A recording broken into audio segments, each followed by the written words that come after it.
KCR bus యాత్రతో CM Revanth Reddy ప్రధాని మోదీకి వణుకు మొదలైందన్నారు మాజీ మంత్రి జగదీష్ రెడ్డి. ఈ ఇద్దరు నేతలు కేసీఆర్ ప్రచారాన్ని ఆపేందుకు కుట్ర చేస్తున్నారని మండిపడ్డారు. కేసీఆర్ నేత కార్మికులపై మాట్లాడిన సందర్భంలోనూ మాటలను వక్రీకరించారని తెలిపారు. మోడీ రేవంత్ విద్వేష ప్రసంగాలు, ఫేక్ వీడియోలు ఈసీకి కనిపించడం లేదా అంటూ ప్రశ్నించారు జగదీష్ రెడ్డి. కృష్ణా గోదావరి నదుల్లో జరుగుతున్న అన్యాయం ఏందో స్పష్టంగా ప్రజలకు అర్థమైంది.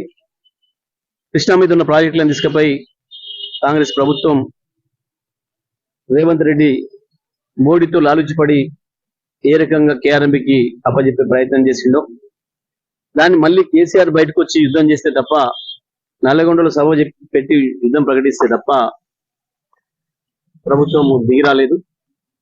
తెల్లవారు వచ్చి మేము అప్పచెప్పం అని చెప్పి అసెంబ్లీలో తీర్మానం పెట్టాల్సిన పరిస్థితి వచ్చింది అంటే అది కేవలం కేసీఆర్ పోరాటం వల్ల, బీఆర్ఎస్ పోరాటం వల్ల. ఇంకొక వైపు గోదావరి పైన మోడీ కుట్ర చేస్తున్నాడు.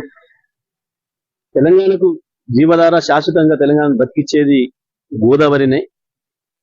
అందుకే కేసీఆర్ గారు కాళేశ్వరం దగ్గర ప్రాజెక్టు కట్టి 3 టీఎంసీలను రోజు ఎత్తిపోసి తెలంగాణ ఎటువంటి కరువు వచ్చినా 2 పంటలకు నీళ్ళు ఇవ్వగలిగిన పరిస్థితుల్లో ఇవాళ తయారు చేసి పెడితే, ఇప్పుడు వచ్చిన ప్రభుత్వం చిన్నపాటి కరువుకే నీళ్ళు ఇవ్వలేక వెల్లెలకలబడ్డది.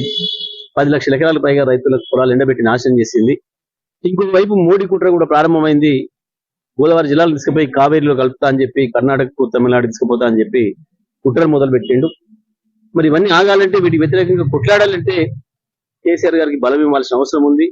తెలంగాణ ప్రజలు మేము కేసీఆర్ వెంటనే ఉన్నాం, మా గొంతు కేసీఆర్ అని చెప్పాల్సిన అవసరం ఉంది. దాని కొరకు ఇవాళ కేసీఆర్ గారు పెట్టిన అభ్యర్థుల్ని గెలిపించడం ద్వారానే అది సాధ్యమవుతుంది. రేపు పార్లమెంట్ లో కొట్టాలన్నా, రేపు రాబోయే సంకీర్ణ ప్రభుత్వంలో మన పాత్ర ఉంటేనే కేంద్రంలో కూడా మనం అనుకున్నట్లుగా కేసీఆర్ గారు నిలపగలుగుతాడు, మన హక్కుని కాపాడగలుగుతాడు. మరి అందుకని తప్పకుండా బీఆర్ఎస్ పార్టీ అభ్యర్థులు గెలిపించండి, కేసీఆర్ ని బలోపేతం చేయండి. కేసీఆర్ చేతికి మీరు 16 మంది ఎంపీలు కనుక అందించగలిగితే తప్పకుండా ఈ రాష్ట్ర ప్రయోజనాల్ని